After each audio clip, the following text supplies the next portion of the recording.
Hello, my friend. My name is Coach Quiggy. I'm a self-love coach and a mindfulness teacher. I'm really happy you're here with me. I know things are hard right now. In this video, I am going to teach you exactly how to feel your feelings fully in the context of heartbreak and why it is essential for your long-term health and well-being to do so. So first, I want to give you a little bit of a backdrop as to why and what's happening, and then we'll go into the how-to, which includes two aspects and a few practices that fall in either category. The first is to learn to be with the feelings, be with the sensations somatically in the body without trying to push them away, without distracting or numbing, bringing an energy of compassion and kindness to allow them to be and allow the body to digest them naturally. The second component is to move the energy, to express it. And there are a couple different strategies that we can use for that. So first, the backdrop. Why? Why is it so essential to feel your feelings? First of all, I know this is hard. I know this is difficult work. This is not necessarily going to be fun. And your freedom, your health, and your well-being in the long term is dependent on what you choose to do in this moment of time, in this moment of grief. Here's the problem here's the mistake that many people make. They distract, they numb, they just want to get through the grief, the loss, the depression, the anger, the blame that is running, the rumination that's running on repeat in your system. They want to get through it as fast as possible. And so they numb, they distract, they drink, they go out, they fuck, they do whatever they can to not deal with it. And you'll get through to the other side. At a certain point, your body will naturally be like, okay, like we're done dealing with thinking about holding on to our ex to a certain degree. You'll get to the other side. But what happens is that the emotional experiences that are dying to be felt and experienced and fully processed and digested, they get stuck in your system. They get stuck in your subconscious and they come back and they will bite you in the ass in your future relationships. They will bite you in your ass in your individual lives, in all of your relationships. And they can really bite you in the ass physically. A lot of people out here today have gone a lifetime without proper grieving. And life is difficult. We go through hardships, we go through heartbreak, we lose people we love, we lose jobs that are important to us. And our body has a natural emotional experience that really desires to run its course and move fully through our system and be fully felt. And because we're so disconnected, because of the screens, because of the 24/7 information era, because of our inclinations to press buttons and get dopamine rather than be with difficulty, all of that piles up and compounds and gets stuck. And so a lot of people out there are and you know, myself included, and you to a certain degree too, are carrying all this backlog of grief and emotional, I don't even want to say pain. It's only painful because it's stuck and we haven't dealt with it. Emotions are neutral and we've really lost a connection to our objective relationship and the body's ability to digest objectively these emotions and move them through us. And so they get stuck and they become pain. They become chronic pain. They become chronic emotional pain, this chronic sense of I'm not enough, something's wrong. And they sabotage our relationships, they sabotage our health, literally physically. So as we go into how to feel and be with sensations and emotions in the body, all of this is happening somatically. And the energy that we feel as an emotion can get stuck in your joints and in your body and turn into chronic physical pain. So there's so much good reason to take the time to avoid the long-term cost of being in pain, to really be with your pain intentionally right now. And the value of this is also speed of healing. You can take the time, and this is the invitation here, to really turn towards and be with and express emotions to facilitate the grief process so that you can get through it. I don't want to say necessarily faster, because grief is its own beast and is going to take its merry fucking time, and you get to surrender to it. But in all likelihood, if you facilitate in this way, in the ways that I'm offering, it will move along faster, but more importantly, it's going to move along more fully. So the freedom you get to feel on the other side of feeling your feelings fully is incredible. It's incredible. Otherwise, if we distract, numb, we just try to race through this, you're going to be stuck and it's going to come back to bite you in the ass. And sometime down the line, you're going to come back to this video and be like, fuck, I should have listened to Coach Quiggy right now in this moment. Because the soil is fertile. You're going through heartbreak and you have the opportunity to deepen your resiliency as a human, to reconnect with your incredible, magical, brilliant body and brain and the digestive system that's naturally intact that we've gotten disconnected from, that allows us to digest difficulty. There's going to be more hardships in life. You're going to go do hard shit and build amazing, brilliant shit in your life for yourself, for other people. And your body and your brain needs to be intact to be able to manage and move stress through. So this opportunity here as we turn towards is not just to get over your ex, move through heartbreak, and get over the grieving process. It's also building self-respect and capacity and self-trust to be able to deal with life in a more full and whole way. So there's a lot of bang for your buck here in this opportunity, and I invite you to dive into it. Okay, how to. The first piece of the equation is learning to be with. And following this video, I'm going to link you to a practice that I teach all of my clients.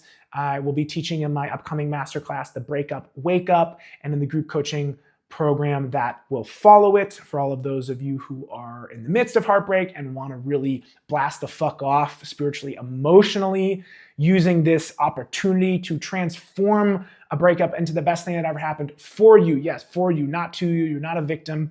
I teach this, and we're going to dive deep, deep, deep into it in the masterclass and in the group coaching program. But I will link a link to the full practice right after this if you want to try it for yourself at home. The gist of it is that emotions, the grief, the anger, though we get caught up in the head and we think this and we think that about what happened and how things should be and what our ex did, really it's an escape mechanism from, a digestive system that wants to do things in the body, that wants to feel things fully in the body, but has lost track of how to do that. And so we go up into the head and we think that we can think our way out of the issue. And really, there's no issue. It's painful, yes, but again, all that your body and your brain and your soul wants and needs to do is to take time to be with the emotional experience and stop fighting it. So how we do that is through the RAIN meditation, which will be linked out after this. But long story short, I'm going to walk you through just a little guided practice here, is we learn to just pause, slow down. So I'm going to invite you right now to do this. So close your eyes, take a deep breath. Exhale through the mouth. Feel your feet on the ground. Feel your body in this chair. Feel the backs of your legs and your bottom and your back pressing up against the chair or whatever furniture you're in.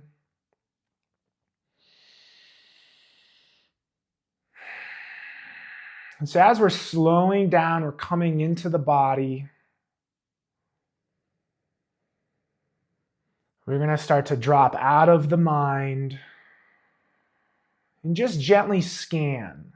So moving your attention down to your feet, we're going to scan through the body, and to the best of your ability, just noticing sensations with a little bit of curiosity, as if asking yourself, what's here right now?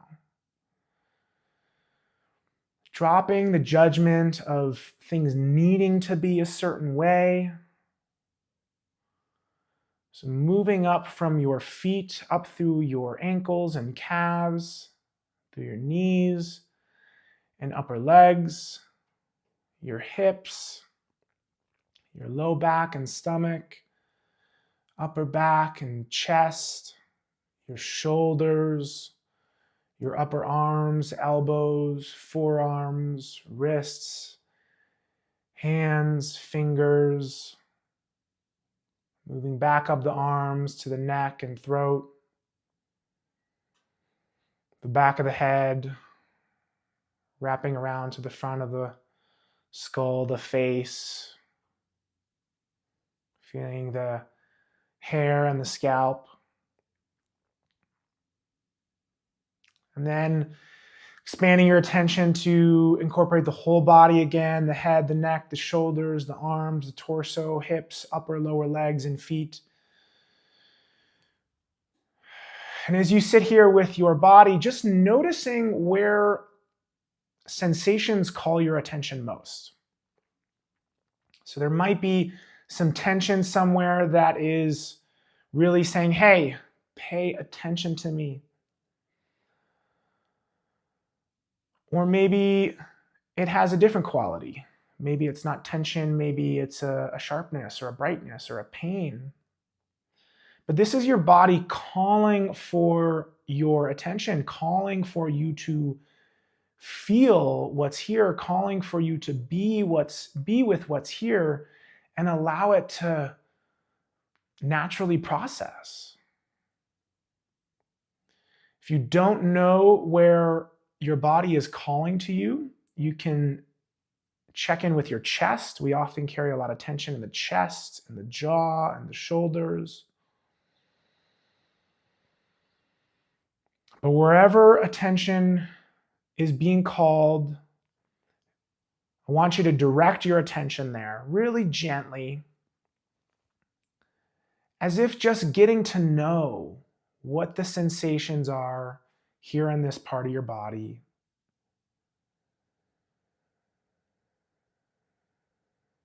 And just breathing and asking yourself the question inwardly, can I be with this? Can I be with this?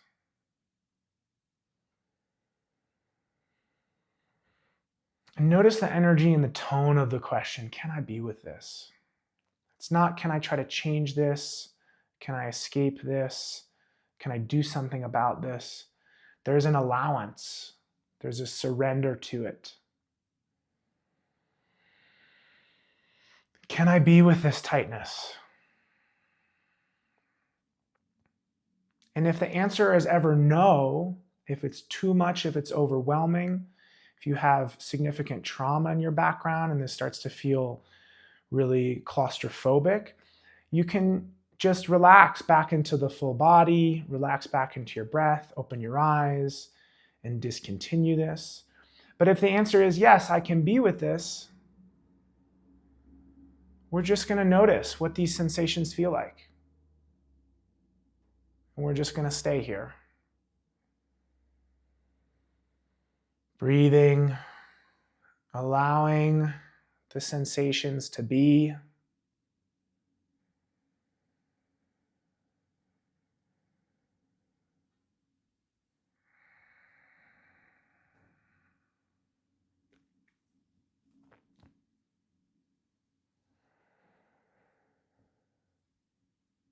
And noticing if the sensations start to shift or dissipate.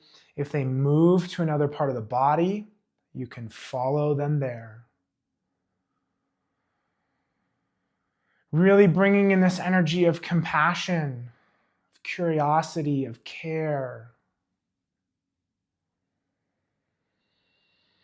Yeah, it's a little bit difficult. And yet maybe you start to feel a softening. And if you don't, that's okay. Checking in again, can I be with this?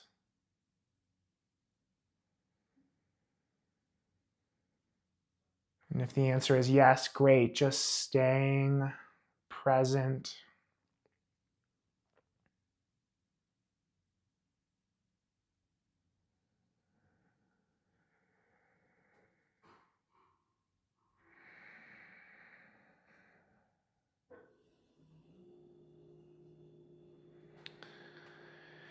And now taking a deep breath in through the nose, exhaling through the mouth, expanding your awareness, letting go of focus on that spot and feeling your whole body sitting here again. And you can open your eyes as you're ready. And just noticing how you feel, having given a little space, a little attention to something that was asking for it, that wanted to be felt.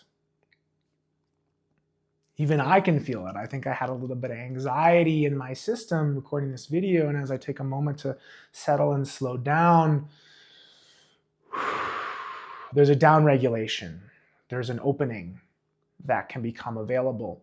And this is just an abridged version of the longer practice, which stands for recognize, allow, investigate, and nurture RAIN. So that was more or less the R and the A, the recognize and the allow. We're recognizing the sensations in the body that are asking for our attention, that are riding just beneath the surface of our awareness when we're out and about, running around, doing things. We're carrying the tension in our chest and we're not noticing, wow, actually, it needs a little bit of love. It needs a little bit of time spent in the body and with the experience, with the sensation so that it can move. So we're recognizing, we're turning towards, and then we're allowing. There's the not trying to let go, not trying to push it away, not trying to numb or distract or override it. It's just allowing it. As you go into the more full practice, the I is an inquiry practice that helps us unwind and unpack deeper belief systems that are keeping us stuck in the emotions.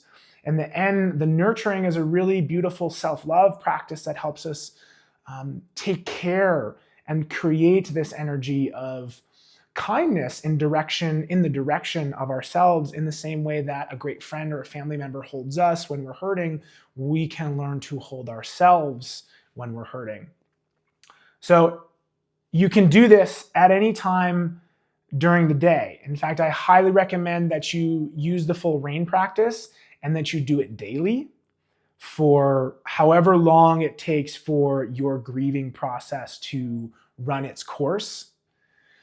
And then throughout the day, you can do this little abridged version where you noticed, okay, I'm feeling a lot of tension, and then we take a moment to pause, close our eyes, maybe remove ourselves from a social situation, take a deep breath, check in with the body, what's here? Okay, there's that tension in my shoulder again. There's that aching in my knee again. Okay, my mind wants to fire off all these million thoughts, but my body is where the feeling and the healing and the processing and the digestion is done. So I'm going to take a moment to be with this tension. This is step one. This is the letting be. And letting be is really the precursor to letting go. I think we jump too quickly to letting go, which can really be infused with sort of that subtle expectation that this is going to go away. So the letting be comes without the expectation. Oftentimes things will settle if we're really truly letting be, and sometimes they won't. And really the practice is to really truly let be, even if it doesn't move. It's to train your capacity to be with the grief, the anxiety, the anger, and however that shows up in the body. That is the pathway back to your brain, body, and nervous system being able to say, hey, okay, we can move through this. We can allow this to process and digest. It's letting it be, it's turning towards. Secondly, we can further facilitate this process by expression. And so these two, the letting be and the emotional expression, we're gonna play with them. We're gonna play with them back and forth. And sometimes we need a little bit more of the letting be, and sometimes we need a little bit of the expression. Here are some ways that you can express your emotions.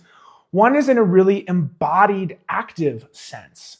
And you can create space for yourself either after the RAIN practice or before the RAIN practice or separately to really feel your feelings in an embodied, almost exaggerated, actually truly exaggerated sense. So if you are sad, feel sadness and act out sadness in your body and writhe around on the fucking floor.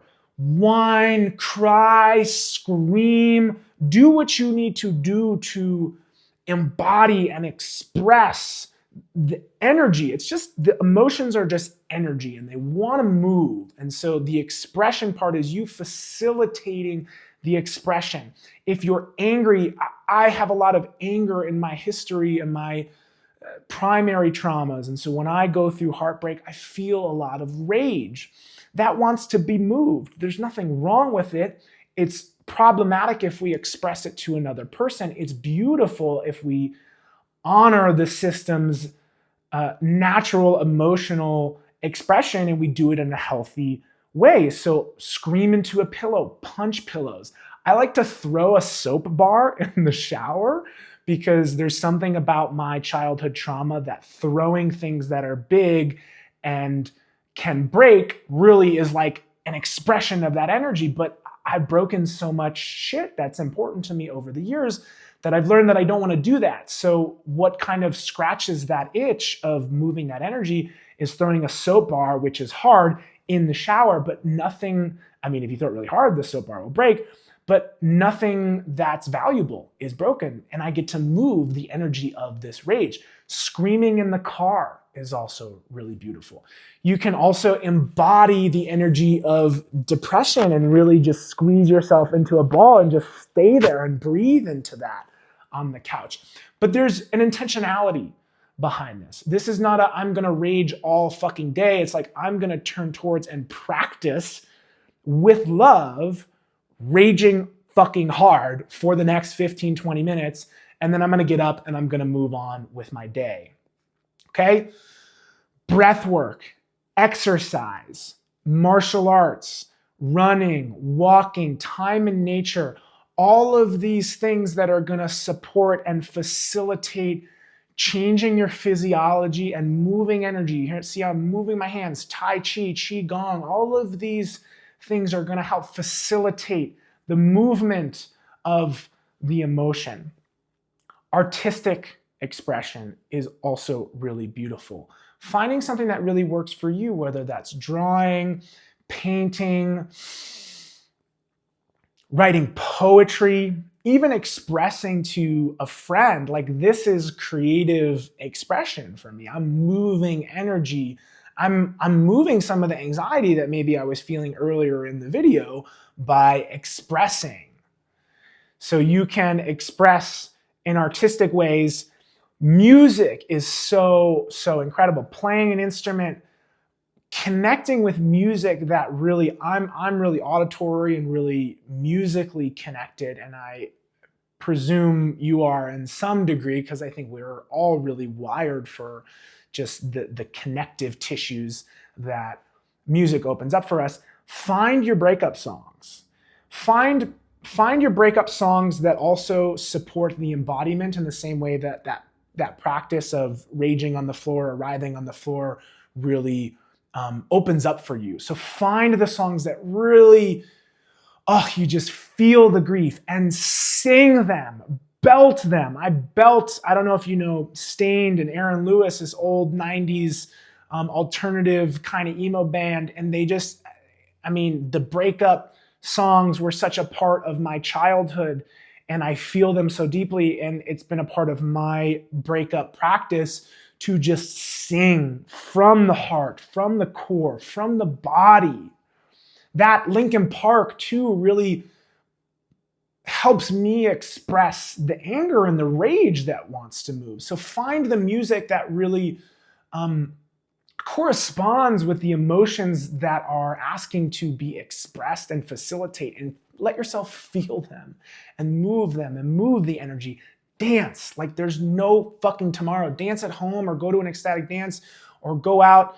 Please don't drink or do drugs because it's gonna inhibit the processing here. Use them mindfully because all of this needs to be done with a sober and clear body. When we get drunk and we go out dancing, it's not the same as dancing sober and really being with the feelings and facilitating the feelings. There we're numbing and repressing and pushing down and turning off the digestive system. So it's essential that if you're going to go out and dance, psychedelic use can be supportive. Microdosed psychedelic use can be really supportive if used in an intentional way. Asking yourself, is this helping me turn towards my healing process, or is this allowing me to escape my healing process? Really important, discerning question. Okay, so recap, it is absolutely essential for your long-term health and well-being, and also the speed and the efficacy of your healing. You can spend, a lot of people spend, the 3, 4, 6 months of a breakup, getting drunk, pushing it all down, and they never get over their ex. They always feel the pain that has now gotten indefinitely stuck in their system. And instead, my invitation is for you to turn towards, with intention, with love, with care, with bravery. This takes bravery. Turn towards your emotional experience, learn to hold it, learn to let it be, learn to express it, and see how fucking resilient and powerful and free you get to become, and how much more quickly and fully that process ends. You know, there's another side where you're not grieving anymore, and you've learned to practice these kind of practices that just make you a stronger, fucking incredible human being. And all of a sudden you don't need to use it for grief anymore, and you can use it to build the life that you want to build. Because any life worth building requires hardship, requires difficulty. There's going to be more losses. There's going to be more failures. There's going to be more challenges, and your body is going to have emotions that are going to want to get processed. So learning here is setting you up for long-term success, abundance, and the flourishing, amazing fucking life that you want to have and create. So do your work right now. Brave the storm.